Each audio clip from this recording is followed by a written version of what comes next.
বন্ধুরে আমার, ইউসুফ আলাইহিস সালাম এমন একজন নবী ছিলেন বন্ধু, অপূর্ব সুন্দর ছিলেন। তার সুন্দরের বর্ণনা দিতে গিয়ে বন্ধু আমি আজকে 10টা 32 মিনিটে ইউসুফ আলাইহিস সালামের জীবনী নিয়ে বসেছিলাম, আর ওই পড়া থেকে উঠেছি 2টা 5 মিনিটে একটানা। কত মিনিট? সকাল 10টা 32 মিনিটে বসছি পড়া নিয়ে, আর উঠেছি কোথায়? 2টা 5 মিনিটে। উঠে শুধু গোসল করলাম, নামাজ পড়লাম, আপনাদের উদ্দেশ্যে রওনা দিয়ে দিলাম বন্ধু। পুরোটা বলতে পারবো না, পুরোটা আপনার জীবনে প্রয়োজন নেই, যেইটুকু প্রয়োজন শুধু সেইটুকু জানাবো।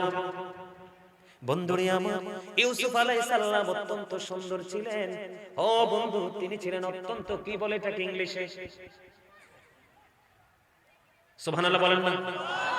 কি বলে? বিউটিফুল। কথা বলেন না কেন? Very beautiful. অত্যন্ত সুন্দর ছিলেন। এত সুন্দর ছিল বন্ধু, ইউসুফ আলাইহিস সালামের রূপের ঝলকে ও বন্ধু নারীরা ফল কাটতে কাটতে হাতের আঙ্গুল কেটে ফেলেছে, তারা এটা অনুভবই করতে পারে না। জোরে জোরে বলুন না সুবহানাল্লাহ।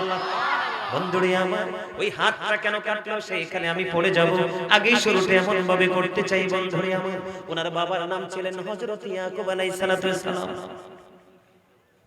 12টি সন্তান ছিল। কয়টি? এর মধ্যে একটা হলো হযরত ইউসুফ আলাইহিস সালাম। ইউসুফ আলাইহিস সালামকে এত বেশি সুন্দর, এত বেশি ভালোবাসতেন ওনার বাবা ইয়াকুব আলাইহিস সালাম। ওনার ভাইয়েরা কখনোই এটা মানতে পারতো না, হিংসা করত। একদম সোজা কথা। আপনার আমার ফ্যামিলি পরিবারের মধ্যে হিংসা আছে না নাই? বন্ধু, মা বাবা কাকে বেশি ভালোবাসবে, মা বাবা কাকে বেশি ভালোবাসবে, কাকে কম ভালোবাসবে, এটা প্রত্যেকটা সন্তানের কর্মের উপর নির্ভর করে। কথা বলে না কেন?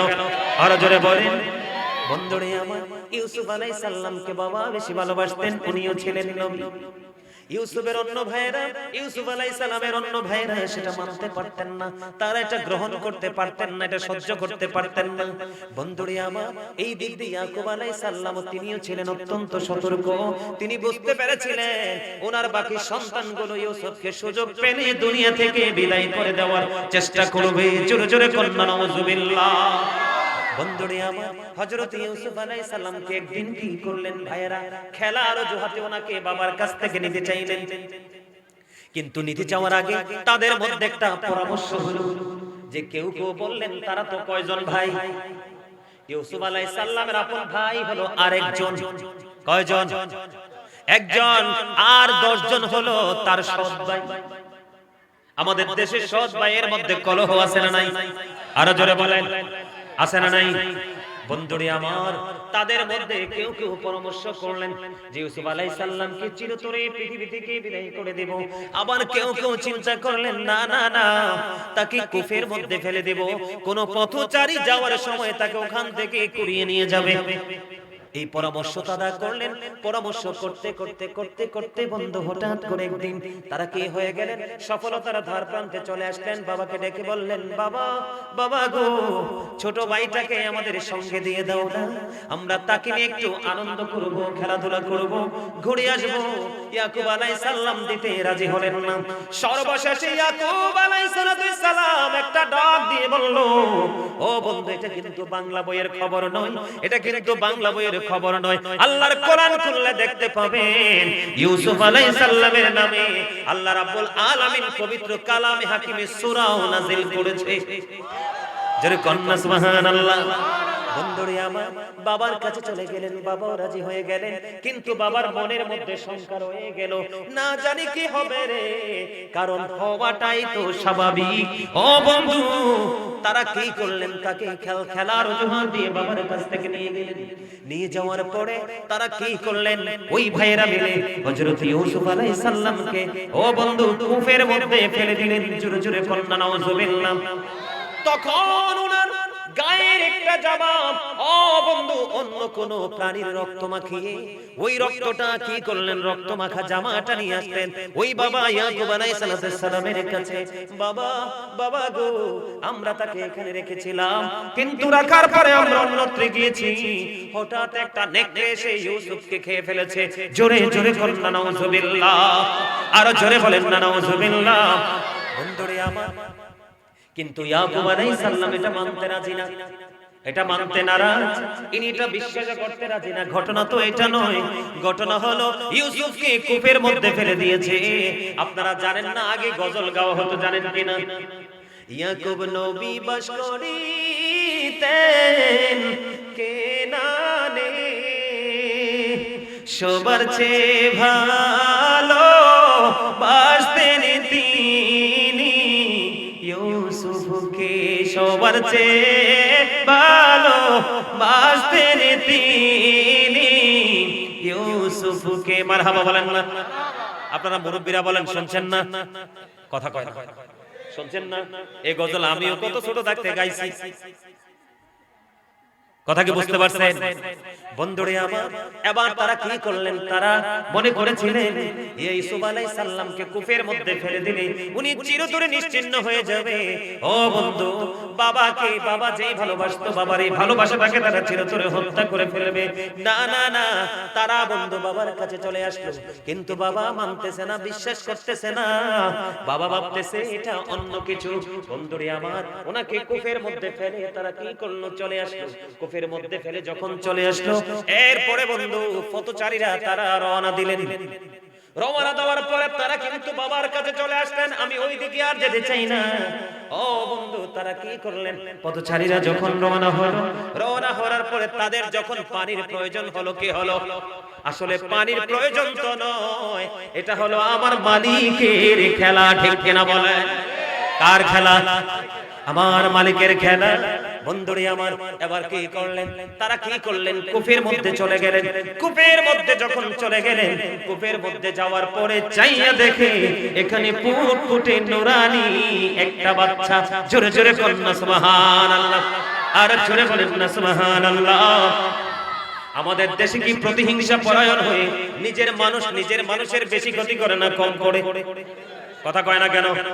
কয়দিন আগে দেখছেন না, সম্পত্তির জন্য ভাই মা এবং ভাইকে মেরে ফেলেছে, দেখছিলেন নি? এটা আমাদের কুমিল্লার দিকে ঘটনা ঘটেছে। কোন দিকে? কুমিল্লার দিকে বন্ধু। সম্পত্তির জন্য গর্ভধারিণী মা এবং আপন ভাইকে বন্ধু হত্যা করে ফেলেছে। অহরহই কিন্তু বাংলাদেশে হচ্ছে, দেশের বাহিরেও হচ্ছে। এবার কি করলেন? তারা দেখতে পাইলেন সুন্দর একটা নুরানি বাচ্চা, ওখান থেকে কূপ থেকে ইউসুফ আলাইহিস সালামকে তুলে ফেললেন। জোরে বলুন সুবহানাল্লাহ। তুলে ফেলার পরে বন্ধু ইউসুফ আলাইহিস সালামকে নিয়ে চলে গেলেন কোথায়? মিশরে।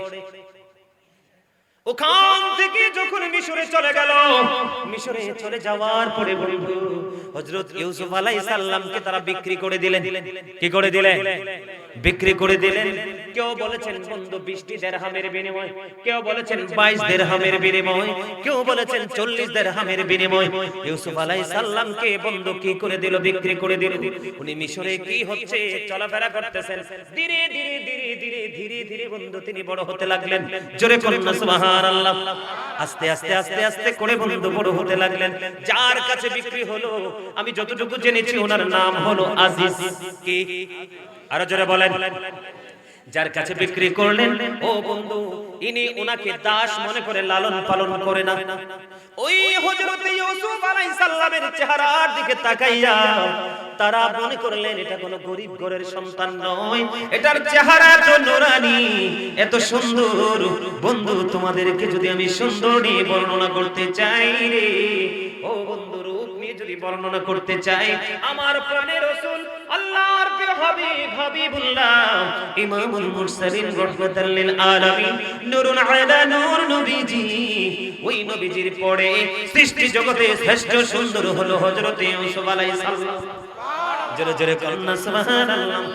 বন্ধুরে আমার, আল্লাহ রাসূল একদিন পূর্ণিমার রাত্রে, খেয়াল করেন আমি বোঝানোর জন্য বলতেছি, পূর্ণিমার রাত্রিতে আল্লাহ রাসূল একটা লাল রঙের চাদর মুড়িয়ে শুয়ে রইলেন। হঠাৎ করে বন্ধু একজন নজর দিলেন রাসূলের দিকে, একবার নজর দিলেন বন্ধু পূর্ণিমার চাঁদের দিকে। হাদিস শরীফের মধ্যে এসেছে, তিনি একবার তাকায় প্রাণে রাসূলের নুরানি চেহারা মোবারকের দিকে, আরেকবার তাকায় তিনি পূর্ণিমার চাঁদের দিকে, একবার তাকায় প্রাণে রাসূলের বন্ধু চেহারা মোবারকের দিকে, আরেকবার তাকায় তিনি পূর্ণিমার চাঁদের দিকে। তিনি বলে দিলেন, আমি তাকিয়ে দেখলাম পূর্ণিমার চাঁদ চাইতেও সুন্দর আমার প্রাণের রাসূল। জোরে জোরে করুন না সুবহানাল্লাহ। সুবহানাল্লাহ ওয়ালহামদুলিল্লাহ লা ইলাহা ইল্লাল্লাহ, সুবহানাল্লাহ ওয়ালহামদুলিল্লাহ ইল্লাল্লাহ, লা ইলাহা লা ইলাহা আলোবি আমার নূরের পুতুল, জগৎ করলেন উজালা। নবী আমার নূরের পুতুল, জগৎ করলেন উজালা। রোজ হাসরে করবেন তিনি উম্মতের ফয়সালা। সুবহানাল্লাহ আলহামদুলিল্লাহ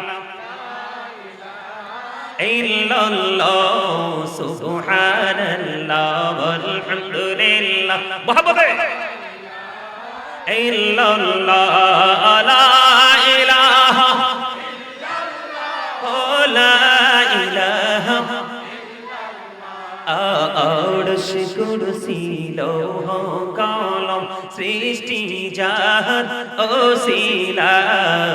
আরশ কুরসি লৌহ কলম সৃষ্টি জাহান ওসিলা। আলী যে আল্লাহ খুশি হইয়া নাম রাখিলেন হাবিবুল্লাহ। সুবহানাল্লাহ আলহামদুলিল্লাহ লা ইলাহা ইল্লাল্লাহ মুহাম্মাদুর রাসূলুল্লাহ সাল্লাল্লাহু আলাইহি ওয়াসাল্লাম। জোরে জোরে বলেন আলহামদুলিল্লাহ। বন্ধুরে আমার, আমার প্রাণের রাসূল ছিলেন সৃষ্টির মধ্যে শ্রেষ্ঠ সুন্দর। আমার রাসূলের পরে যদি বন্ধু কাউকে সুন্দর বলা হয় রে, তাহলে হবে হযরত ইউসুফ আলাইহিস সালাম। ইউসুফ আলাইহিস সালাম ধীরে ধীরে ধীরে ধীরে বন্ধু বড় হতে লাগলেন।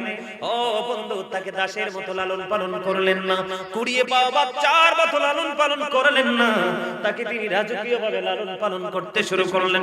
জোরে জোরে বলুন না সুবহানাল্লাহ। বন্ধুরে আমার, হযরত ইউসুফ আলাইহিস সালাম যতই বড় হচ্ছে, যতই তার রূপের ঝলক মানুষকে মুগ্ধ করে দিচ্ছে, পাগল করে দিচ্ছে, দেখতে দেখতে দেখতে দেখতে বন্ধু বড় হয়ে গেল। ও বন্ধু, পরিপূর্ণ হয়ে গেল। এই দিক দিয়ে যার ঘরে হযরত ইউসুফ আলাইহিস সালামকে নেওয়া হয়েছে, ওনার বিবি ইউসুফ আলাইহিস সালামের প্রেমে পাগল হয়ে গেছে। জোরে কন্না সুবহানাল্লাহ, আর জোরে বলেন না সুবহানাল্লাহ। কিন্তু বন্ধু, তিনি তো নবী। কে? তিনি তো নবী। আপনার আমার মতো ওই সাধারণ একজন নারীর মতো লোকাল চিন্তা তো তিনি করতে পারে না।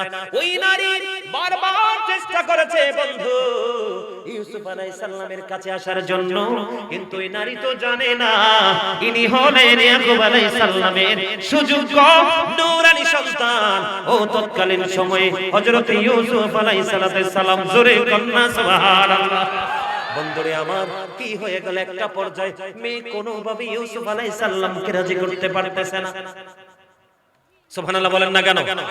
ওই মহিলা কি করলেন বন্ধু, ইউসুফ আলাইহিস সালামের সাথে মেলামেশার জন্য তিনি চেষ্টা করলেন, কিন্তু হযরত ইউসুফ আলাইহিস সালাম ওই তাকে পাত্তাই দিচ্ছে না। কারণ তুমি যতই তার রূপের আগুনে পড়ে যাই হয়ে যাও, ওনার সিনায় তো ওই মালিকের প্রেম। ঠিক কিনা বলেন? বন্ধুরে আমার, স্বামী তো করে নাই। একদিন হযরত ইউসুফ আলাইহিস সালাম কই নারীটার কাছে পাওয়ার জন্য এমন পাগল হয়ে গেল, এমন মাতাল হয়ে গেল, ওনার চিন্তা কিন্তু ওই রকম না। বন্ধুরে আমার, ইউসুফ আলাইহিস সালামকে যতই ডাকছেন তিনি সেই দিকে আগ্রহ নাই, তিনি বের হতে চাইতেছেন। বন্ধুরে আমার, আমি যতটুকু জানতে পেরেছি, আমার জানা থেকে বলছি, ওই মহিলা ইউসুফ আলাইহিস সালামের পোশাক ধরতে চাইলেন, পোশাকটা শেষ পর্যন্ত ধরে ফেললেন। ধরার পরে বন্ধু একটুখানি কি হয়ে গেছে, ছিঁড়ে গেছে, সুবহানাল্লাহ বলেন না, একটুখানি কি হয়ে গেছে, ছিঁড়ে গেছে। ঠিক এই মুহূর্তে ওই যিনি ইউসুফ আলাইহিস সালামকে রাজকীয়ভাবে লালন পালন করছেন ওই মহিলার স্বামী, ওই স্বামী যখন চলে আসলো, ও বন্ধু, স্বামী ইউসুফ আলাইহিস সালামকে পাওয়ার জন্য ওই হযরত ইউসুফ আলাইহিস সালামকে নেগেটিভ তহমত দিয়ে দেয়। জোরে জোরে করেন না নাউজুবিল্লাহ। বন্ধুরে আমার, এত আস্তে কেন নাউজুবিল্লাহ? আরে আরে জোরে করেন না নাউজুবিল্লাহ। সব নবীরা বেগুনাহ মাসুম, সুবহানাল্লাহ কোন মা নবীদের কি গুনাহ আছে? তো আপনারা সুবহানাল্লাহ বলতে ভয় পান কেন? এখন তো আমাদের দেশে কিছু মোল্লা বের হইছে, আমাদের নবীকেও বলে নবীর গুনাহ ছিল এইজন্য নবী তওবা করছে। নবীর তওবা ছিল আমাদের জন্য শিক্ষা। আমার নবীর শুরু থেকে শেষ পর্যন্ত প্রত্যেকটা আমাদের জন্য শিক্ষা। নবী হাশরের ময়দানে থাকবে রব্বি সাল্লিম রব্বি সাল্লিম, শুধু উম্মতের শান্তি কামনা করবে, সুখ কামনা করবে। জোরে করেন না সুবহানাল্লাহ। এবার বন্ধু কি হয়ে গেল? একটা বিচারের ফয়সালা হয়ে গেল, বিচারের প্রক্রিয়া হয়ে গেল, তাৎক্ষণিকভাবে বিচার করা হবে। বন্ধুরে আমার, আমি চোর, ও বন্ধু আমি তো চোর, আমি তো বলবোই আমি ভালো। চোর কখনো নিজেকে দোষী বলে না। এবার মানুষগুলো বললেন, যদি পিছনের দিক দিয়ে যদি ওই নূরানী ছেলে, আমি কিন্তু এইভাবে বলতে আমি রাজি না, যেহেতু আল্লাহর নবী, আপনাদেরকে বোঝানোর জন্য বলতেছি। তৎকালীন সময়ে মানুষের বক্তব্য, এই সুন্দর এই নূরানী ছেলেটা যদি সত্যিকারের অপরাধী হয়, তাহলে তার সামনের দিক দিয়ে জামা ছিঁড়া থাকবে। সুবহানাল্লাহ। আরো জোরে কেন সুবহানাল্লাহ বলতে বলছি জানেন নি? কারণ এখানেও প্রেম আছে।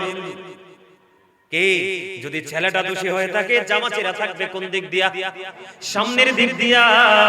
আর উনি যদি নিষ্পাপ হয়, জামা ছিঁড়া থাকবে পিছন দিয়া। এবার ওই বিচারকগুলো যে দেখলো বন্ধু, বিচারকগুলো তখন চাইয়া দেখলো আল্লাহর নবী হবে রে। ও বন্ধু, তিনার পিছনের দিক দিয়ে জামাটা একটু ছেঁড়া। তখন মানুষ রায় দিয়ে দিল, না না না, ও বন্ধু ওই ছেলে তো দোষী না, দোষী হলো ওই বেটার বেটি। জোরে জোরে করেন না নাউজুবিল্লাহ। একবার বলেন না নাউজুবিল্লাহ। আরো জোরে। খবরটা ভালো লাগছে না? আরো জোরে। এখানে আমি আরেকটা জিনিস বন্ধু ঢুকাই দিই। কয়টারে বাজে?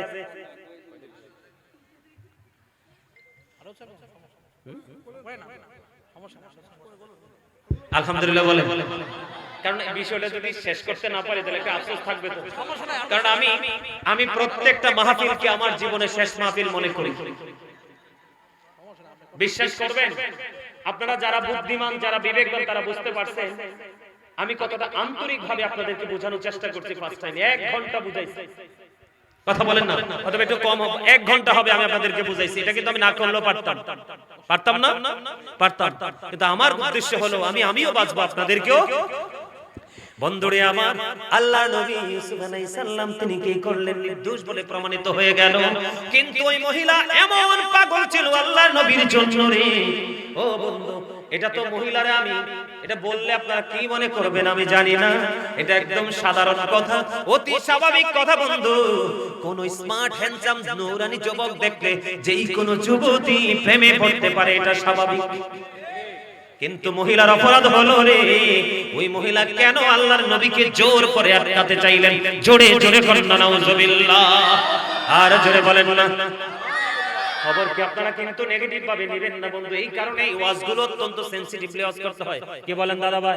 কারণ আমাদের দেশে নেগেটিভ মানুষের সংখ্যা দিন দিন বাড়তেছে, নবী ওলিদের দুশমনেরা বাড়তেছে। এখান থেকে কোট করে নিয়ে তাদেরকে বন্ধু নিচু মন্তব্য করে প্রেজেন্ট করার চেষ্টা করে। ঠিক কিনা বলেন বন্ধুরে আমার? ওই মহিলা পাগল হয়ে গেল। ঠিক কিনা বলেন? মদিনার 200 নারী আমার দিকে তাকান, ওয়াজ বোঝানোর জন্য বলছি রে। ও বন্ধু, মদিনার 200 নারী আব্দুল্লাহকে স্বামী হিসেবে না পেয়ে নিজের জীবন নিজে দিয়ে দিয়েছে। বলে হুজুর গো, কেন গো, কেন গো? কারণ আব্দুল্লাহর কপালে ছিল প্রাণের নবীজির নূরানী ঝলক। জোরে জোরে বলেন না সুবহানাল্লাহ। আর জোরে বলেন না সুবহানাল্লাহ। বন্ধু, ও বন্ধু, তুমি ভালোবাসতে পারো গো। আমি আপনাদেরকে মনে করিয়ে দেই প্রেমের একটা দৃষ্টি আর নষ্ট মানসিকতার আরেকটা দৃষ্টি। বন্ধু আদমকে জান্নাতে বানালো, আদম চোখ মেলে চাইয়া দেখে জান্নাতে মা হাওয়া অপূর্ব সুন্দরী। প্রেমের নজরে আদম তাকায় মা হাওয়ার দিকে, মা হাওয়া তাকায় আদমের দিকে। আল্লাহ কয় ঘটনা তো বেশি ভালো না, যাও যাও জিবরাইল তাদের বিয়ের ব্যবস্থা করে দাও। তাদের দুজনের বিয়ের ব্যবস্থা হয়ে গেল।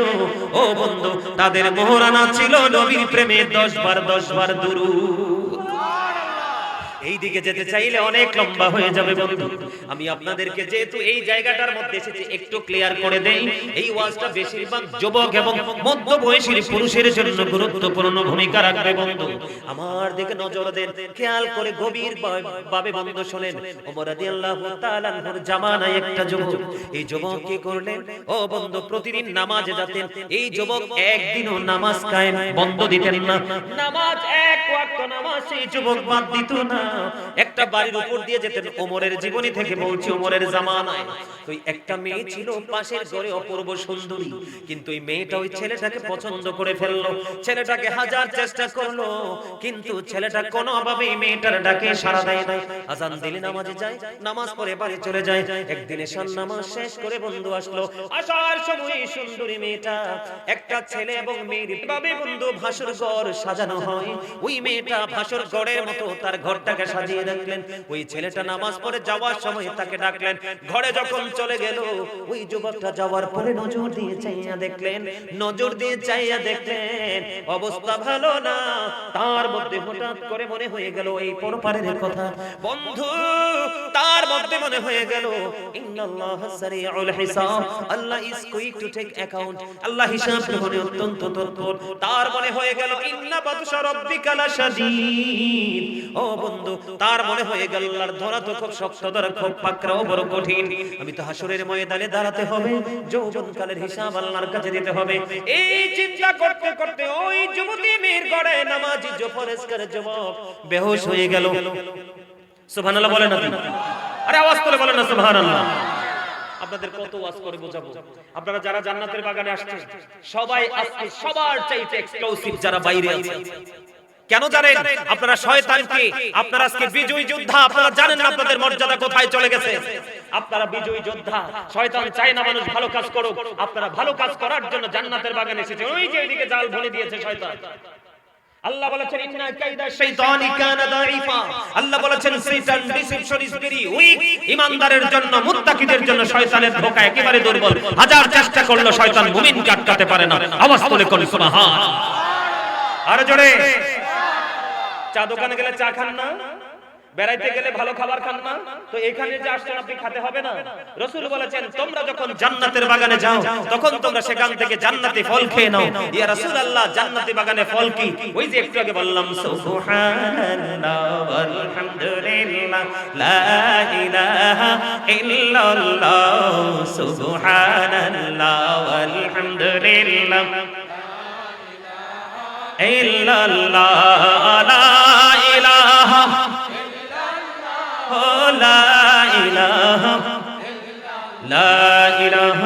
ইল্লাল্লাহ মুহাম্মাদুর রাসূলুল্লাহ সাল্লাল্লাহু আলাইহি ওয়াসাল্লাম। জোরে জোরে বলেন আলহামদুলিল্লাহ। ওয়াজ ভাল লাগেনি? মনে মনে এনে শান্তি লাগেনি? এখানে শান্তি লাগে কার কার? সোজা করে হাত তোলেন। এই জায়গায় শান্তি কার কার লাগে? হাত নামান। যার এই সিরার মধ্যে আলোচনা শোনার পরে, জিকির করার পরে, আমল করার পরে সে যদি বলে আই এম ভেরি রিল্যাক্স, তার মানে আমার আত্মাটা প্রশান্ত হয়ে গেছে, আমার হৃদয়টা শীতল হয়ে গেছে। আল্লাহ সারাটা জীবন যেন এমন করে গোলামি করতে পারি গো। ও বন্ধু, তারাই হলো মুত্তাকি। নিঃসন্দেহে তাদের আমল আল্লাহ পর্যন্ত পৌঁছে গেছে। সুবহানাল্লাহ বলেন না কেন? সুবহানাল্লাহ আলহামদুলিল্লাহ। এটা জিকির। একদিকে জান্নাতের নিয়ামত, দুনিয়ার খাবার খাইলে দেহের শান্তি আসে, আর আমল করলে আত্মার শান্তি আসে। আমল হলো রূহের খাবার। দুনিয়ার চা বিস্কুট কুরমা পোলাও হলো দেহের খাবার। মুমিন প্রতিদিন দুই ধরনের খাবার জোগাড় করে, দুনিয়ার খাবারের চাইতেও বেশি জোগাড় করে আত্মার খাবার। কথা বলে না কেন? আরো জোরে। দাদা ভাই বুঝেননি ওয়াজ? হ্যাঁ, কয়দিন আগে সিলেট থেকে একজন ফোন দিল মাহফিলে দাওয়াত দেওয়ার জন্য। আমরা ডাক দিয়ে বলে, হুজুর সব হুজুরের জন্য যুবকরা পাগল, কিন্তু আপনার হিসাব বুঝলাম না, আপনার জন্য পাগল মুরব্বি আর মা বোনেরা। জোরে জোরে কন্যা মারহাবা।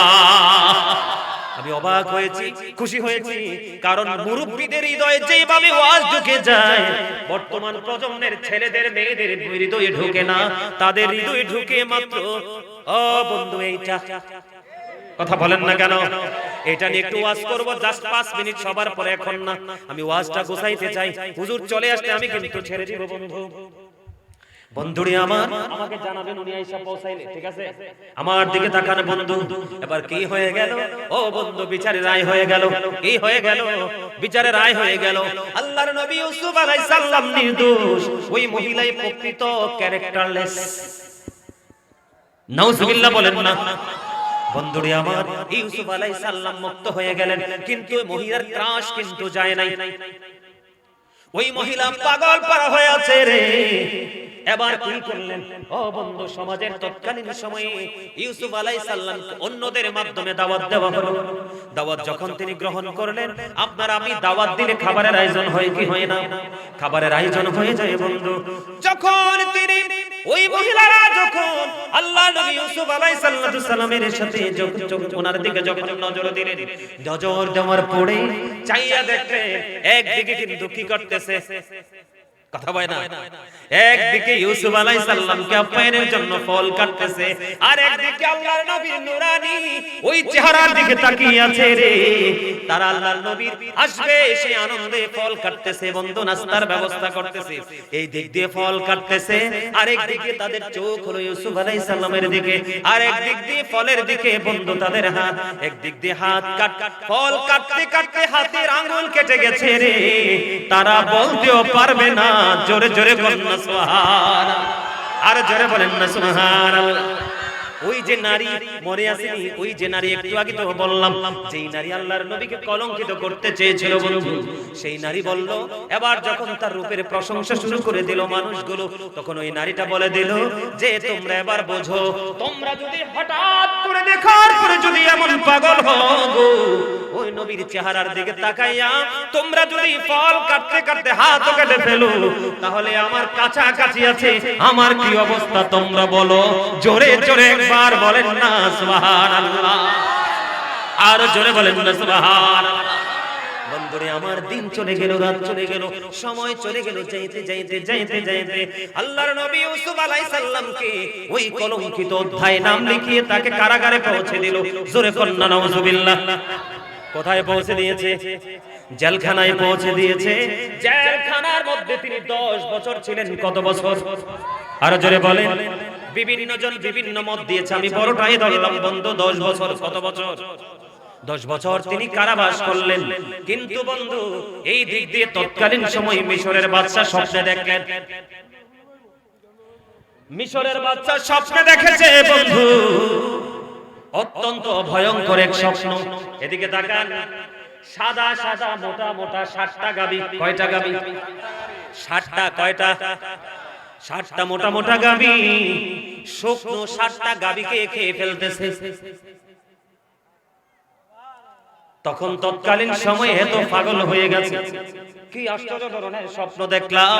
মোটা মোটা 60টা গাবি শুকনা শুকনা 60টা গাবিকে খেয়ে ফেলতেছে। বন্ধুরি আমার, এই স্বপ্ন দেখার পরে তিনি কি করলেন? তৎকালীন সময়ে যত ওই হিসাব ইয়ে করে না, কি জানি বলে, জাদুকর, এদেরকে ডাকে নিয়ে আসলেন। আমি তো এই স্বপ্ন দেখেছি। কি দেখেছি? আমি তো এই স্বপ্ন দেখেছি, এই স্বপ্ন আমি দেখেছি, কিন্তু এটার ব্যাখ্যা আমি জানতে চাই। যখন ব্যাখ্যা জানতে চাওয়া হলো, ও বন্ধু, তখন ব্যাখ্যা যখন জানতে চাওয়া হলো, তখন এই জাদুকররা তারা কি করতেছে না, বুঝে উঠতে পারতেছে না এটার ব্যাখ্যা কি দিবে। এটার ব্যাখ্যা দেওয়ার মতো তাদের কাছে কোনো কিছু নাই। জোরে কোন একবার আল্লাহু আকবার, আর জোরে বলেন আল্লাহু আকবার। ধন্যবাদ। কি কি হয়ে গেল? বন্ধুরে আমার দিকে তাকান, স্বপ্ন দেখে যে জাদুঘরগুলোকে ডেকে নিয়ে আসলেন ব্যাখ্যা দেওয়ার জন্য, কিন্তু তারা তো আশ্চর্য হয়ে গেছে। এই স্বপ্ন তো মালিকের পক্ষ থেকে এসেছে। কার পক্ষ থেকে? মালিকের পক্ষ থেকে আসবে। এই দুনিয়ার বাটপার মার্কা, ও বন্ধু, ইসলাম মার্কা আল্লাহর হুকুমের বিপক্ষে গিয়ে তারা কি করবে? ও বন্ধু, তারা কিছু বলতেছে না, কিছু বলার, কারণ তাদের কিছু বলার কোনো ক্ষমতা নাই। এবার তারা কয়েকজন মিলে কি করলেন? পরামর্শ করলেন, এখন যদি বাচ্চার কাছে এটার সঠিক সমাধান যদি দিতে না পারি, তাহলে আমাদের জাদুঘরি তো শেষ। এবার তারা সবাই মিলে চিন্তা করলেন যে আমরা কি করব? ওই কারাগারে যাব। কোথায় যাব? ওই কারাগারে যাব। ওই কারাগারে গিয়ে ওই যে সুন্দর যুবক, নূরানী যুবক, ওই যুবকের কাছে যাব, কারণ সে তো সৎ। যদিও ইউসুফ আলাইহিস সালামকে ও বন্ধু চরিত্রহীন বলেছে, ও তারপরেও এইটা বলার পরেও ইউসুফ আলাইহিস সালাম তিনি জানেন তিনি কোনো অন্যায় করেনি। তৎকালীন সময়ে কিছু মানুষও সাক্ষী দিয়েছেন, মহিলারাও সাক্ষী দিয়েছেন, বিচারকরাও সাক্ষী দিয়েছেন, কিন্তু তিনি আক্রোশের শিকার হয়ে বন্ধু জেলখানায় চলে গেল। এই জেলখানায় কারাবাসের মধ্য দিয়ে ওই রাজা যে স্বপ্ন দেখেছে স্বপ্নের ব্যাখ্যা জানার জন্য চলে গেল। যাওয়ার পরে এবার বলে দিল, উনি ইউসুফ আলাইহিস সালাম জানিয়ে দিলেন এই স্বপ্নের ব্যাখ্যা হলো, একখানা তোমরা সবাই 7 বছর তোমরা ফসল উৎপাদন করবা। কয় বছর? ওই যে 60টা গাবি, কয়টা গাবি? একটানা 7 বছর তোমরা ফসল উৎপাদন করবে। এই ফসলগুলো কি করবা? তোমাদের চাহিদা পূরণ হওয়ার পরে বাকিগুলো মজুদ করে রাখবা। জোরে কন্যা সুবহানাল্লাহ, আর জোরে কন্যা সুবহানাল্লাহ। এখন তো একটা কথা কোন লাগে, কইতাম নি? কইতাম আমার নবী গায়েব জানে, এই কথাটা বললে কিন্তু অনেকের গায়ে আগুন জ্বলে। কথা কোন না কেন? এখন আপনারা কোন এই বাদশাহ তো স্বপ্ন দেখছে কি? আমাদের নবী তো পড়ে, আমাদের নবী তো অনেক পড়ে, যেই নবীর সাথে কাউকে কম্পেয়ার করা যায় না। ঠিক কিনা বলেন? আরো জোরে। আমার আপনার প্রাণের নবী এমন একজন নবী বন্ধু, যেই নবীর সাথে মান সম্মান ইজ্জত মর্যাদা কোনো কিছুতেই কম্পেয়ার করা যায় না। আমার নবীর ক্ষেত্রে তো বিশ্বাস করে না, কিন্তু ইউসুফ আলাইহিস সালাম কেমন করে বলে দিলেন? তার মানে নবী শব্দের অর্থই হলো দৃশ্যের সংবাদদাতা। যেটা সৃষ্টি জানে না সেটা জানে আল্লাহর নবীরা। জানাই কে? আরো জোরে। বিশ্বাসটা করতে সমস্যাটা কি? আরো জোরে। আরে ভাই, এইখানে আমি আপনাদেরকে একটু বুঝাই দেই ঈমানকে মজবুত করার জন্য। এখানে আমাদের দেশে অনেক আলেম বের হইছে নামধারী, তারা বলে নবী নাকি আমাদের মতো। আপনারা কি এটা বিশ্বাস করেন? কোনদিন করবেন? নবীজি আজ থেকে 1500 বছর আগে বলেছেন, ক্বালা আইয়ুকুম মিথলি, তোমরা কে আছো আমার মতো? সাহাবীরা পর্যন্ত হাত তুলে দিতেন, আপনি আমি কে? কথা বলেন না কেন? আরো জোরে। সাহাবীরা হাত তোলা সাহস পায় না। সাহাবীদের মর্যাদা কেমন জানেন? একটা সাহাবীর ঘোড়ার খুরার নিচের 3 আঙ্গুলে দিক তাকান। এই 3 আঙ্গুল এক লগে করেন। প্র্যাকটিক্যালি 3 আঙ্গুল এক লগে করেন। ওমান ডরান নাকি? কিছু হইতো না তো? 3 আঙ্গুলের এক চিমটি মাটি কি বন্ধুরে আমার সাহাবীদের ঘোড়ার খুরার নিচে 3 আঙ্গুলের এক চিমটি মাটি যদি একটা পাল্লার মধ্যে তুলে রাখা হয়, আর ওই গাউসে পাক থেকে কিয়ামত পর্যন্ত পৃথিবীর বুকে যতগুলো আল্লাহর ওলি পৃথিবীর বুকে আল্লাহ বানাবে, সকল আল্লাহর ওলিকে যদি একটা পাল্লায় তুলে দেওয়া হয়, সাহাবীদের ঘোড়ার খুরার নিচে 3 আঙ্গুলের এক চিমটি মাটির ওজন ভারী হয়ে যাবে। জোরে জোরে বলেন না সুবহানাল্লাহ। আমি আপনাদেরকে বলে দিতে চাই, আপনার আমার নবী তো অনেক উপরে বন্ধু। ইউসুফ আলাইহিস সালাম অনেক আগে আমার নবীর, ঠিক কিনা বলেন? বন্ধুরে আমার ইউসুফ আলাইহিস সালামের দিকে নজর দিয়ে দেখেন, আর যে জাদুকর বাচ্চা আছে তৎকালীন সময়ে তাদের দিকে নজর দিয়ে দেখেন। দেখতে যদিও একই রকম, কিন্তু নবীরা পৃথিবীর সব কিছুর চাইতে আলাদা। কথা বলেন না কেন? দেখেন একটা গাবি 7টা গাবি 7টা দুর্বল গাবিকে খাচ্ছে, কিন্তু এটা তারা সমাধান দিতে পারছে না। আল্লাহর নবী জানিয়ে দিলেন, একটানা 7 বছর তোমরা ফসল উৎপাদন করবে, সুন্দর ফসল হবে, কিন্তু এরপরে ফসল যখন উৎপাদন হবে তোমরা নিত্যদিনে যা লাগবে এগুলো তোমরা খাওয়া দাওয়া করবে, আর বাকিগুলো তোমরা মজুদ করে রাখবে, গুচ্ছ করে এক গুচ্ছর মধ্যে করে দিয়ে দিবে বন্ধু। আর 7 বছর বছর তোমাদের ফসল হবে না, এই এটাই হলো 60টা বছর 60টা গাভী, দুর্বল 60টা গাভীকে খাচ্ছে। তার মানে তোমরা 60 বছর ফসল উৎপাদন করবা, এরপরে একটানা 7 বছর তোমরা কোনো ফসল ফলাতে পারবা না। এই ফসলগুলোই তোমরা মজুদকৃত থেকে বের করে খাবে। জোরে জোরে কন্যা সুবহানাল্লাহ। আল্লাহর নবী জানিয়ে দিলেন, জানিয়ে দেওয়ার পরে বন্ধু এবার চলে গেলেন বাদশার কাছে ফয়সালা নিয়ে। কোত্থেকে ফয়সালা নিয়ে এসেছো? ওই ফয়সালা দিয়ে দিয়েছে, যেই যুবককে কারাগারে রাখা হয়েছে, ওই নির্দোষ যুবককে কারাগারে রাখা হয়েছে, তিনি হলেন নবী ইউসুফ আলাইহিস সালাম। এই কথা বলার পরে বন্ধু এবার কি করলেন, খবর জানিয়ে দিলেন ইউসুফ আলাইহিস সালামকে কারাগার থেকে চলে আসার জন্য, রাজার সাথে বাদশার সাথে দেখা করার জন্য। আল্লাহর নবী ইউসুফ আলাইহিস সালাম বলে দিলেন, না না না না না না, আমি তার ডাকে যাব না।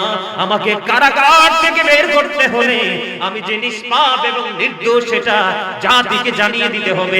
জোরে কন্যা সুবহানাল্লাহ। তৎকালীন সময় মানুষগুলো আশ্চর্য হয়ে গেল, এই কেমন যুবক, দেখতে যেমন ব্যতিক্রম, রূপে যেমন ব্যতিক্রম, আচরণও ব্যতিক্রম। আমরা যতই তাকে দুনিয়ার দিকে আকৃষ্ট করতে চাচ্ছি, মনে হয় যেন সে আমাদেরকে তোয়াক্কাই করছে না, পাত্তাই দিচ্ছে না। আওয়াজ তুলে তুলে করেন না সুবহানাল্লাহ, আর জোরে বলেন না সুবহানাল্লাহ। বন্ধুরে আমার, সর্বশেষে আল্লাহর নবীকে, ও বন্ধু নিষ্পাপ নবীকে কি করা হলো? ওখান থেকে মুক্ত করে দেওয়া হলো। সুবহানাল্লাহ বলেন। এই মুক্ত করে দেওয়ার পরে ধীরে ধীরে ধীরে ধীরে দিন পার হয়ে গেল। ও বন্ধু, একটা সময় হযরত ইউসুফ আলাইহিস সালাম মিশরের বাদশাহীর দায়িত্ব পেয়ে গেলেন। জোরে কন্যা সুবহানাল্লাহ, আর জোরে বলেন না সুবহানাল্লাহ।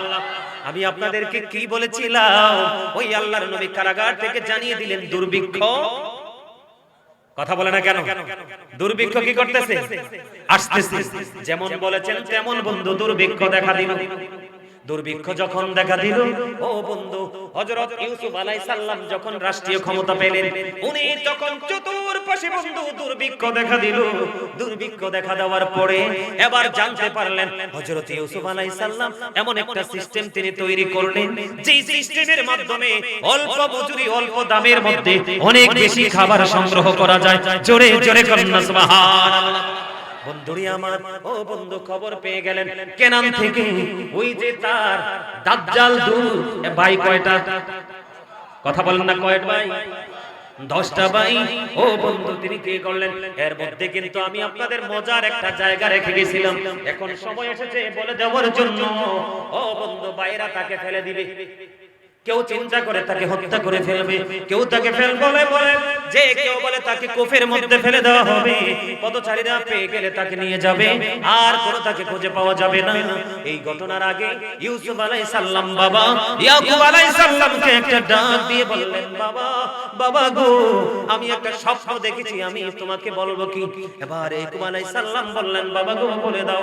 বাবা, আমি স্বপ্নে দেখেছি 11টা তারা আর একটা চাঁদ সূর্য আমার কদমে সেজদা দিয়েছে। জোরে জোরে কন্যা সুবহানাল্লাহ। তিনি স্বপ্ন দেখলেন, দেখার পরে ইয়াকুব আলাইহিস সালাম ডাক দিয়ে বললেন, বাবা বাবা গো, এই স্বপ্নের কথা তুমি কাউকে বলিও না। এটা রহস্য তো ব্যতিক্রম। সেজদা মানে উত্তুইয়া সেজদা দেওয়া না, কি করা না? সেজদা একমাত্র কার খাটে? কথা বলে না কেন? একমাত্র সেজদা চলবে কার?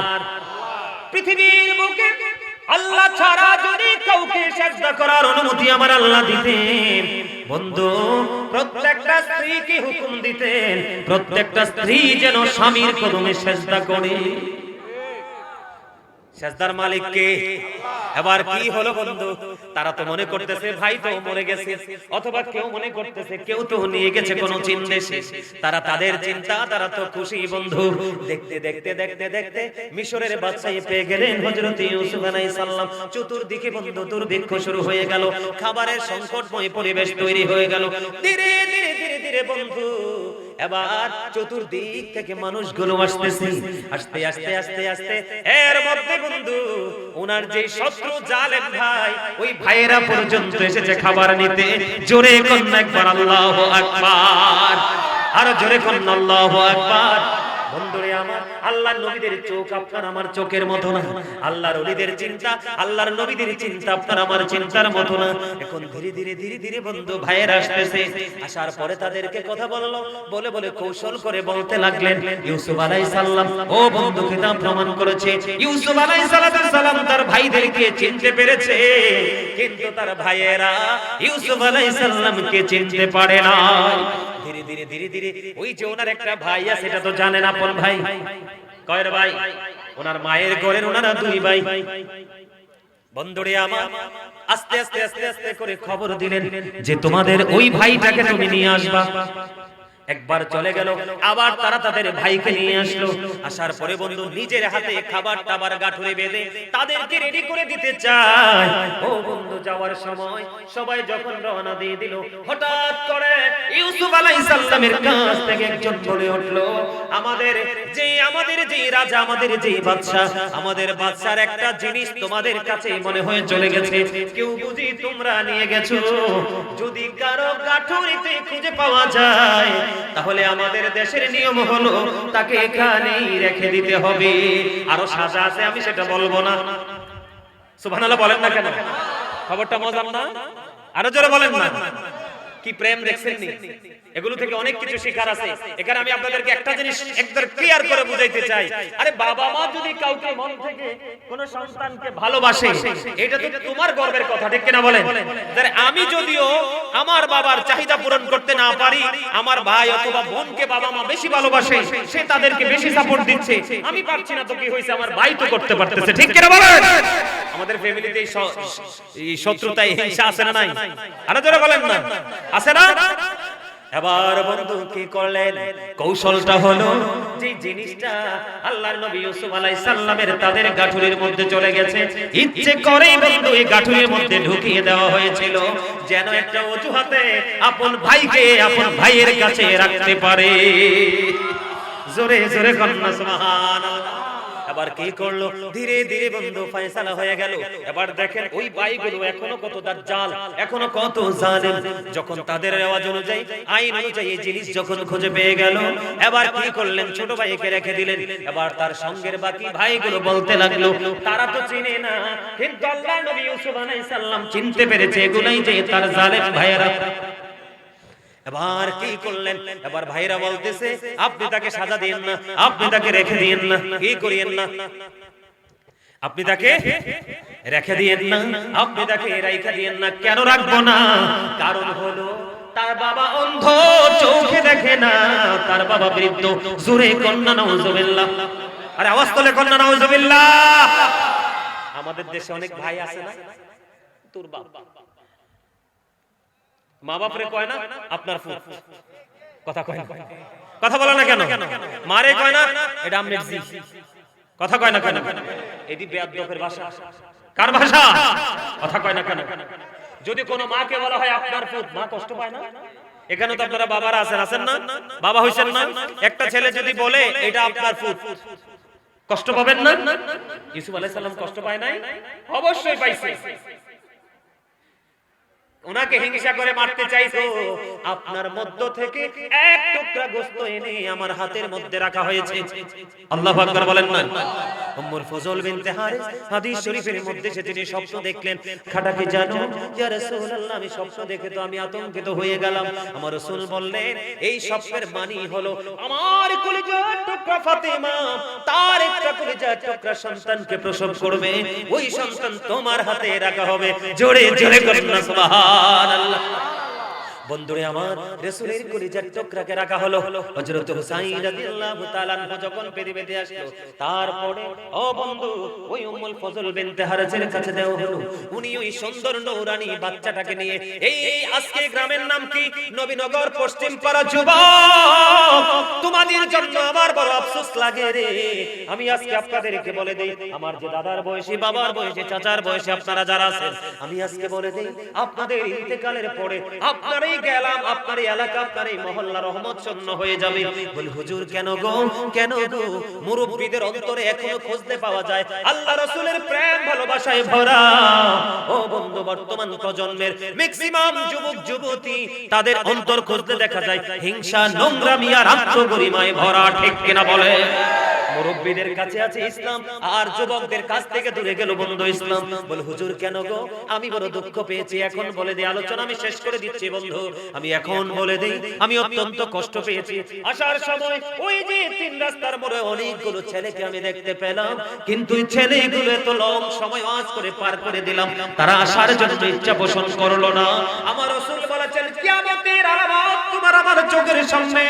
আল্লাহ রাসূল বলে গেছেন কিয়ামতের পূর্বক্ষণে ধর্মীয় শিক্ষা উঠে যাবে, ধর্মীয় চর্চা উঠে যাবে, মূর্খতা বৃদ্ধি পাবে। আজকে আমাদের ছেলেদের দিকে নজর দিয়ে দেখেন, মাথা থেকে পা পর্যন্ত, সকাল থেকে বিকেল পর্যন্ত অঙ্গে জড়ানো পোশাক পর্যন্ত ইসলাম বিদ্বেষী, ইসলাম বিরোধী। এটা হলো মুসলমানের জন্য বড় গজবের কারণ এবং কিয়ামতের অন্যতম আলামত, ঠিক কিনা বলে?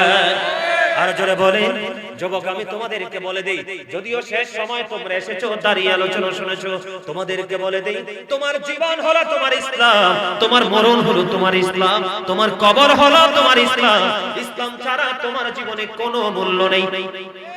খেয়াল করেন, উম্মুল ফজল বিনতে হারিস, ও বন্ধু, কলিজার টুকরা যখন আসলো, ওনার কাছে দেওয়া হলো, উনি কি করলেন? ও বন্ধু, আমার নবীজির কোলের মধ্যে তুলে ধরলেন। তুলে ধরার পরে আমার নবীজি হঠাৎ করে দৃষ্টিটা অন্যদিকে চলে গেল। চলে যাওয়ার পরে আপনার আমার প্রাণের রাসূলের চক্ষু মুবারক দিয়ে বন্ধু পানি ঝরঝর করে পড়তেছে। ইয়া রাসূলুল্লাহ, নবী, নবী গো, কেন গো নবী আপনি ক্রন্দন করতেছেন? আপনার চক্ষু মুবারক দিয়ে কেন গো নবী পানি বের হচ্ছে? এবার রাসূল বললেন, আমার পানি বের হওয়ার কারণ হলো রে, যেই কলিজার টুকরাটাকে আমার কাছে তুলে দিলে, জিবরাইল আমাকে খবর জানিয়ে দিয়েছে রে, আমার কলিজার টুকরা 61 হিজরিতে কারবালার ময়দানে আমার উম্মতেরাই ধ্বংস করে দিবে। জোরে জোরে কন্যা নাউজুবিল্লাহ। কি দিবেন? আমার রাসূল বললেন, হাদিস শরীফের মধ্যে এসেছে, শুধু জিবরাইল এসে মেসেজ দেয়নি, যেই জায়গার মধ্যে বন্ধু, যেই জায়গার মধ্যে ইমাম হুসাইন শাহাদাত বরণ করবে রে, ওই জায়গার মাটিগুলো পর্যন্ত আমার নবীজির কাছে দেওয়া হয়েছে। আমার আপনার প্রাণের রাসূল এই মাটিগুলো উম্মে সালমার হাতে তুলে দিলেন। তুলে দিয়ে বললেন, উম্মে সালমা রে, এই মাটিগুলো তুমি যত্ন করে রেখে দাও, যেদিন দেখবে এই মাটিগুলো রক্তে লাল হয়ে গেছে, সেই দিনই আমার কলিজার টুকরা ইমাম হুসাইন শাহাদাত বরণ করবে। বন্ধুরি আমার, ওই সত্যি সত্যি কারবালা যেদিন হয়েছে, উম্মে সালমা মাটিগুলো ধরে দেখতেন রক্তে লালে লাল হয়ে গেছে। আওয়াজ করে কন্যা আল্লাহু আকবার। ঠিক তেমনি ইউসুফ আলাইহিস সালাম তিনি কি করলেন? বাবার কাছে পোশাক পাঠিয়ে দিলেন। ও বন্ধু, সুবহানাল্লাহ বলেন না একবার। বাবার কাছে যখন এই পোশাকটা নিয়ে যাওয়া হলো রে, ওই পোশাকটা যখন নিয়ে যাওয়া হলো, বাবার চোখের উপর রাখতে দেরি আল্লাহ রাব্বুল আলামিন ইয়াকুব আলাইহিস সালামের চোখ অন্ধ হয়ে গিয়েছিল। অন্ধ দৃষ্টি আমার আল্লাহ ফিরিয়ে দিয়েছে। জোরে জোরে কন্যা সুবহানাল্লাহ।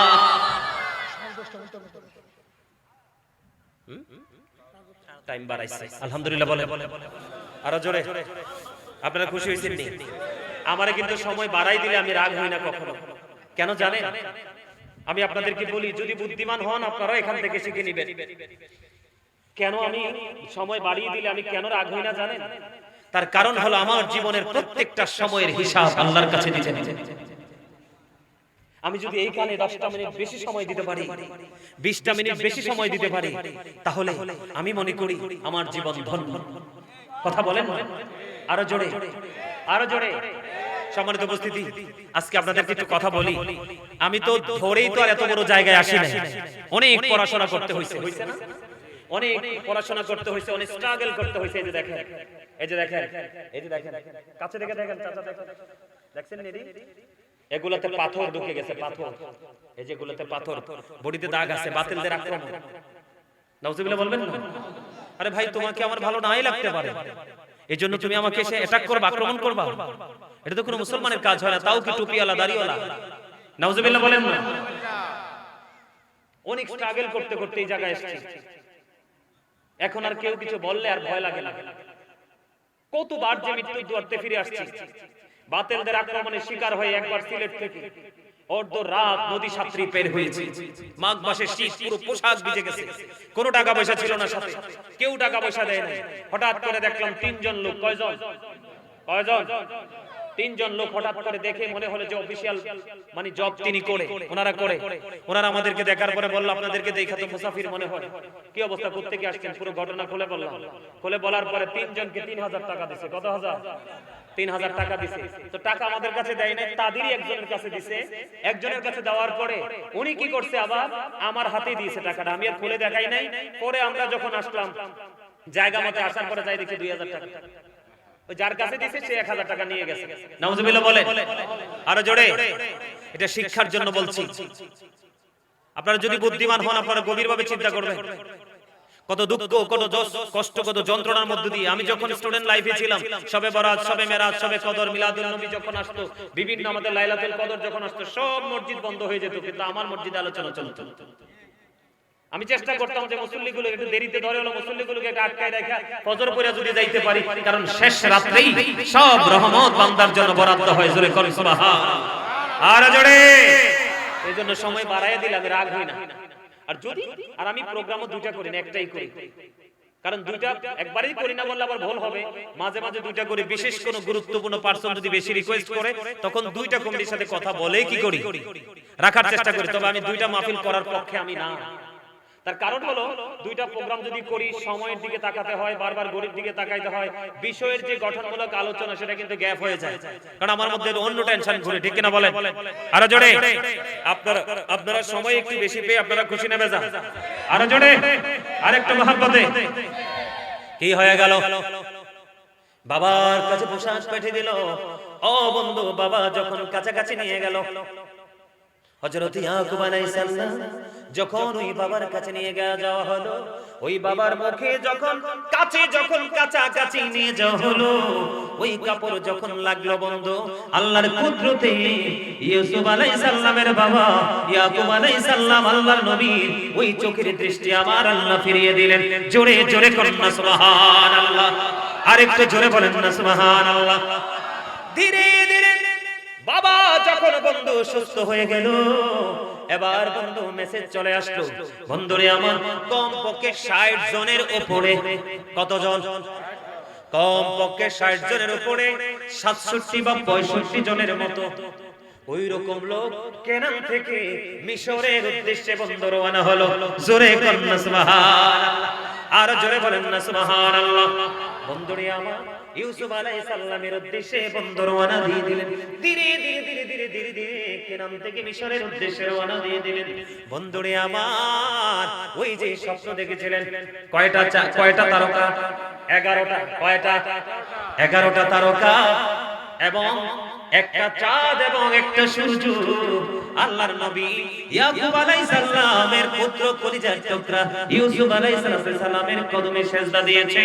এটার মানে হলো সবগুলো দুশমন ওনার ভাইয়েরা, ও বন্ধু নবী থেকে তো জন্ম হইছে ওরা, ঠিক কিনা বলেন? কোত্থেকে? নবী থেকে জন্ম হইছে না? ওরা বন্ধু ওনাকে মেরে ফেললো, ওনাকে মেরে ফেলার জন্য কূপের মধ্যে নিক্ষেপ করে দিল, ওনাকে চিরতরে দুনিয়া থেকে বিদায় করার বুদ্ধি কেউ করলো, কেউ আবার ওনাকে কূপের মধ্যে ফেলে পথচারীদের মধ্য দিয়ে অজানা কোন গন্তব্যের উদ্দেশ্যে পাঠিয়ে দেওয়ার চিন্তা করলো। বন্ধু তারা শত্রু হয়ে গেল। ওই যে আমি আপনাদেরকে বলে দিলাম যে 11টা তারা এবং একটা চাঁদ এবং একটা সূর্য ওই যে ওনার কদমে সিজদা দিয়েছে, এটার মানে হলো তার বাবা এবং তার একটা মা, আর হলো বন্ধু তার যে 11টা ভাই, তার প্রতি তারা আকৃষ্ট হয়ে যাবে। জোরে জোরে বলুন সুবহানাল্লাহ। তার হুকুমকে মানবে, তার বিধানকে মানবে, তার কথা মতো পথ চলবে, তারা তাদের কবরের মধ্যে চলে আসবে। এটাই সিজদার উদ্দেশ্য বলে দিয়েছেন। এই জন্য ইয়াকুব আলাইহিস সালাম বলে দিয়েছিলেন, স্বপ্ন তুমি দেখেছো কিন্তু ভাইদেরকে বলা যাবে না, এমনিতেই ভাইরা তোমার প্রতি জেলাসি কাজ করতেছে। তার কারণ হলো বাবার মায়া তার দিকে, ও বন্ধু মহব্বত তার দিকে। সব সময় ইয়াকুব আলাইহিস সালাম ইউসুফ আলাইহিস সালামকে চোখে তিনি রাখতেন, কারণ তিনি সব সময় চিন্তা করতেন যদি সুযোগ পায় ওরা তাকে চিরতরে ধ্বংস করে দেবে। জোরে জোরে কন্না নাউজুবিল্লাহ। এখন ব্যাপারটা কি দাঁড়ালো? কথা বলেন না কেন? সবাই কি করছে? কেনান থেকে মিশরে চলে আসছে, পরিচয় হয়ে গেল, জানতে পারলো। আর ইউসুফ আলাইহিস সালাম তার সকল ভাইদেরকে কি করে দিলেন? ক্ষমা করে দিলেন। জোরে কন্না সুবহানাল্লাহ। ওমা ক্ষমা করাটাই তো স্বাভাবিক। আমার দিকে তাকান, হিংসা আর ঈমান, এদিকে তাকান, হিংসা আর এদিকে তাকান।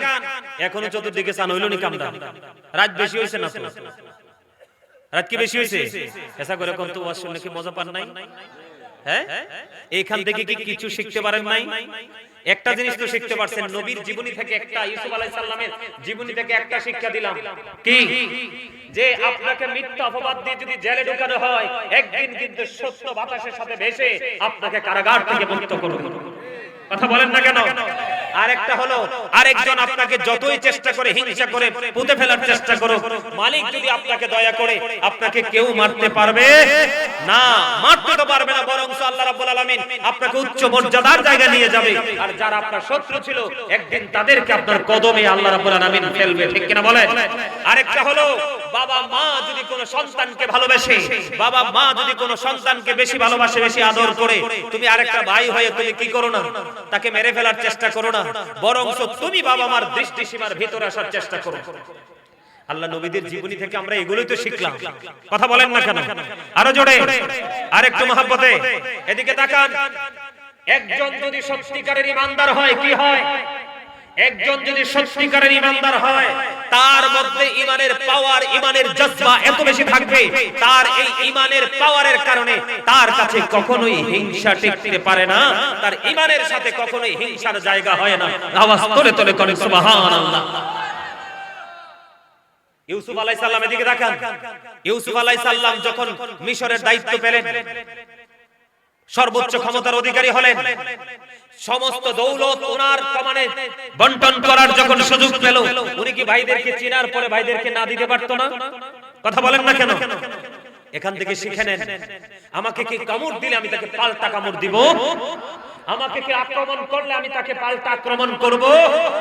এগুলো আমাদের জন্য শিক্ষা। এজন্য বলেছি, এই ওয়াজের মাঠ, মসজিদে জুমার খতিবে যে হুজুর খতিব সাহেব আলোচনা দিচ্ছে, আলোচনা করছে, ওই আলোচনার জায়গা, এই আলোচনার জায়গা, মাদ্রাসায় যে টিচাররা, হুজুররা যে স্টুডেন্টদেরকে আপনার টিচিং দিচ্ছে, এই প্রত্যেকটা জায়গা হলো বিবেকবানদের জন্য। কার জন্য? আজকে থেকে হৃদয় হিংসা রাখবেন। আর মা বোনদের উদ্দেশ্যে বলতে চাই, যুবক যুবতীদের উদ্দেশ্যে বলতে চাই, আপনি যদি কাউকে ভালোবেসে তার চেহারার দিকে তাকায়া তাকায়া কি করেন? ফল কাটতে গেলে হাত কাটতে ফেলান। আপনি তাকে যদি বেশি ভালোবাসেন, টেকনিক অবলম্বন করে তাকে সর্বোচ্চ মর্যাদা দিয়ে আপনি তার সাথে প্রেমের ডুরি লাগিয়ে তার ঘরের ঘরণী হওয়ার চেষ্টা করবেন, জোর করে প্রেসার ক্রিয়েট করে নয়। ঠিক কিনা বলেন? আরে জোরে, আরেকটু মহব্বতে, আরে জোরে। কথা বুঝেন নাই? আরো জোরে। ভালো লাগা লাগে আছে না? কথা বলে না কেন? আপনারা শুনেছেন কিনা জানি না, এদিকে তাকান। আমার এক মুরব্বি চাচা খুব মজা করে হাসতাছে, আমারও হাসি আসছে। আলহামদুলিল্লাহ কোন না? আরো জোরে। ওই যে চাচা মন দিয়ে কিন্তু ওয়াজ শুনছে, কিন্তু এখন আমার এই কথা শুনে কিন্তু হাসি দিয়ে দিছে। সুবহানাল্লাহ কোন না? আরো জোরে। প্রেম কি খারাপ জিনিস? ওমা, প্রেম খারাপ জিনিস? হ্যাঁ, খারাপ। তো যদি প্রেম খারাপ হয়, মা খাদিজা রাসূলের প্রেম কি খারাপ? কথা কয় না। প্রেম কি জিনিস আমি আপনাদেরকে একটু বুঝাই, বুঝবেন? কথা বলে না। আমার নবী পৃথিবীর দৃষ্টিতে গরিব ছিল না? দুনিয়ার মানুষের দৃষ্টিতে, দুনিয়ার সৃষ্টির দৃষ্টিতে কি আমার নবী গরিব ছিল না? আসলে কি নবী গরিব? আরে না, নবী গরিব হয় কেমনে?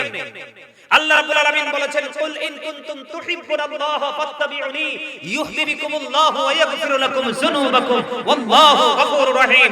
আল্লাহ বলেছেন, সে বলুন, ইফ ইউ ডু লাভ আল্লাহ, যদি তোমরা আল্লাহকে ভালোবেসে থাকো, ফলো মি মুহাম্মদ সাল্লাল্লাহু আলাইহি ওয়াসাল্লাম, মুহাম্মদ সাল্লাল্লাহু আলাইহি সাল্লামের অনুগত হয়ে যাও, আল্লাহ উইল লাভ ইউ, আল্লাহ তোমাদেরকে ভালোবাসবে, এন্ড ফরগিভ ইউর সিনস, আল্লাহ তোমাদের সমস্ত জীবনের গুনাহ maaf করে দিবে। জোরে জোরে কন্না সুবহানাল্লাহ। বন্ধুরে আমার, আমি আপনাদেরকে একটুখানি বুঝিয়ে দিতে চাই। বন্ধুরে আমার, মা খাদিজার বয়স কত ছিল জানেন? 40 বছর। কত বছর? আমার নবীর বয়স কত? সুবহানাল্লাহ। দেখছেন নি? এই যুবক ভাইরা, আপনারা কিন্তু বলতে পারেন নাই। আমারে যদি কয়, হুজুর আপনাকে দিলাম, আপনি এখান থেকে 10 নাম্বার দেন, আমি 100 এ 10 নাম্বার দিয়ে দিব আমার চাচার, আর ইয়াংদেরকে দিতে পারবো না। কারণ এরা তো ন্যূনতম ধারণাই নাই। এরার ধারণা হলো ওইটা। মনে আছে কইছিলাম যে এই চাচা মাথা লড়াইতেছে, একদম ঠিক, you are great my dear uncle, আলহামদুলিল্লাহ বলেন।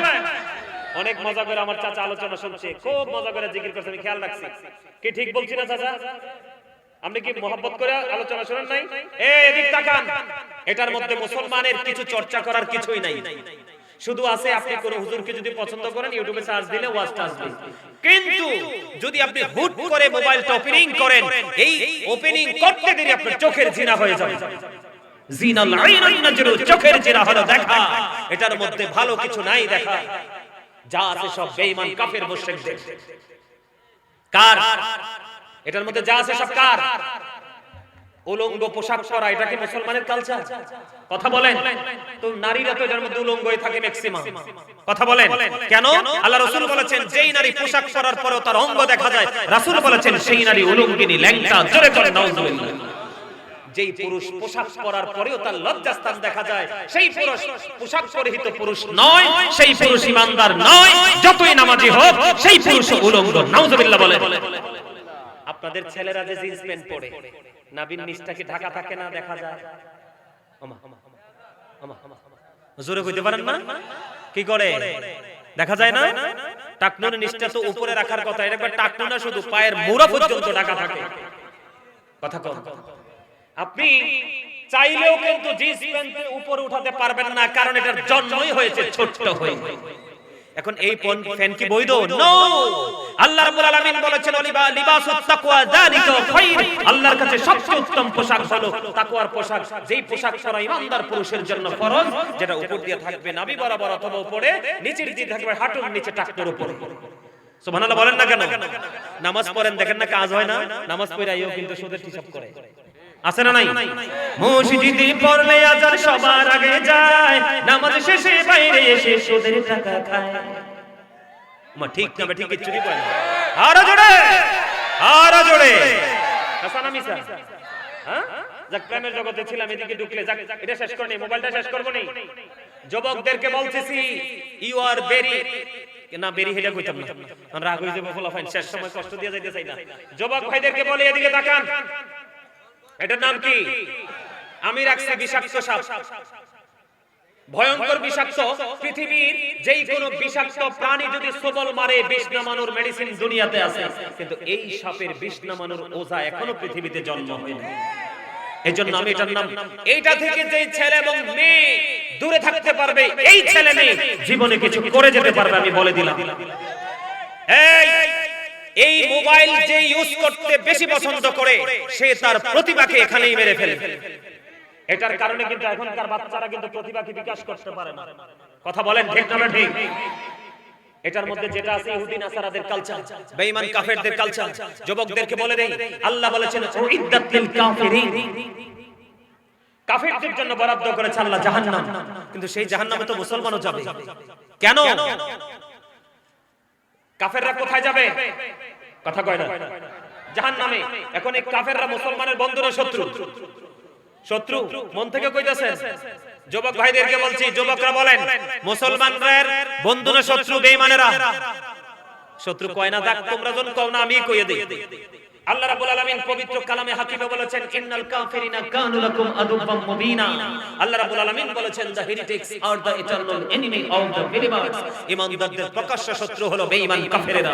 আওয়াজ তুলে তুলে বলেন না নাউজুবিল্লাহ। এই মোবাইলে চাইলে আপনি বেঈমান কাফেরের সংস্পর্শে থাকবেন, আর তারা আপনাকে নিয়ে যাবে কোথায়? জাহান্নামে। ঠিক না বলেন? আর আপনি যদি প্রেম করেন, আপনার প্রেম আপনাকে স্বর্গে পৌঁছে দেবে। সুবহানাল্লাহ বলেন। আপনি যদি নিঃস্বার্থভাবে শুধু আল্লাহর খুশির জন্য কাউকে ভালোবাসেন, এই ভালোবাসা আরশের সাথে যুক্ত হয়ে যায়, কাল হাশরের ময়দানে আসমান থাকবে না। আল্লাহ বলেছেন ইজাস সামাউন ফাতারাত ওয়া ইদাল কাওয়াকিবু ইনতাসারাত ওয়া ইদাল বিহারু ফুজিরাত। আসমান ভেঙে যাবে, তারকাগুলি ঝরে পড়বে, সমুদ্র উদ্গীরিত হয়ে যাবে। সেই দিন আপনি যদি সত্যিকার অর্থে একজন মানুষ আর একজন মাসুমকে শুধু আল্লাহর সন্তুষ্টির জন্য ভালোবাসেন, আরশের ছায়ার নিচে জায়গা পেয়ে যাবেন। সুবহানাল্লাহ বলেন। বন্ধুরে আমার নবীজি বয়স ছিল বন্ধু 25, মা খাদিজার বয়স ছিল বন্ধু 40। মা খাদিজার আগে দুইটা বিয়ে হয়েছিল। কি হয়েছিল? বন্ধুরে আমার, তাদের মধ্যে একটা প্রেম তৈরি হয়ে গেল। বন্ধুরে আমার, মা খাদিজার সমস্ত সম্পদ আমার নবীজির কাছে বিলিয়ে দিলেন। কখন? যখন মা খাদিজার সঙ্গে আমার নবীর বিবাহের আলাপ আলোচনা চলছে। আমি প্রেম বোঝাই আপনাদেরকে, প্রেম করলে কেমন করে প্রেম করবেন। মা খাদিজার সাথে যখন বন্ধু প্রেমের আলাপ আলোচনা, বিয়ের আলাপ আলোচনা যখন চলতেছে রে বন্ধু, তখন বন্ধু আলাপ আলোচনা চলতেছে, আমার দিকে তাকান। তখন মা খাদিজার সঙ্গীরা বান্ধবীরা বলতেছে, রে খাদিজা, তুমি কেমন করে এই তোমার মতো আরবের ধনী মহিলা, কেমন করে গরিব মুহাম্মদকে তুমি বিয়ে করবা? এবার মা খাদিজা আমার রাসূলকে এত বেশি ভালোবেসেছে রে। ও বন্ধু, মা খাদিজা স্বপ্নে দেখেছে আকাশ থেকে চাঁদ যেন মা খাদিজার বুকে এসে আশ্রয় নিয়েছে। মা খাদিজা তো তখন থেকেই পাগল হয়ে গেছে, এইটা চাঁদ তো নয়, এটা আখিরি নবীর উম্মত, ওই নবী হবে আমি খাদিজার স্বামী। জোরে জোরে কন্যা সুবহানাল্লাহ। বন্ধু, খাদিজা এমন একজন মানুষ ছিলেন রে, যে খাদিজাকে আমার আল্লাহ নিজে সালাম দিয়েছে। জিবরাইল আয়েশা বললেন, ইয়া রাসূলুল্লাহ, নবী নবী গো, ও নবী, আল্লাহ খাদিজাকে সালাম দিয়েছে, ওই সালাম পৌঁছে দেবেন। আমি জিবরাইল ওই আপনার খাদিজাকে সালাম দিলাম, আমার পক্ষ থেকে ওই সালামটা খাদিজাকে পৌঁছে দিবেন। জোরে জোরে কন্যা সুবহানাল্লাহ। অ্যাকসেপ্টেবল পারসন যে আছে আপনার জীবনে, তাকে আপনি কেমন করে ভালোবাসবেন, তাকে কেমন করে সম্মান করবেন, তাকে আপনি কেমন করে রেসপেক্ট করবেন। বন্ধু, মা খাদিজা গোটা নারী জাতিকে প্রেম শিখিয়ে গেছে রে, কেমন করে বন্ধু ভালোবাসতে হবে, কেমন করে বন্ধু প্রেম করতে হবে। আমার দিকে তাকান, আমি আলোচনা শেষ করে দিচ্ছি। বন্ধু, মা খাদিজাকে যখন আমার নবীকে গরিব বলা হলো, মা খাদিজা তিনি সহ্য করতে পারলেন না, সবাইকে ডাকলেন।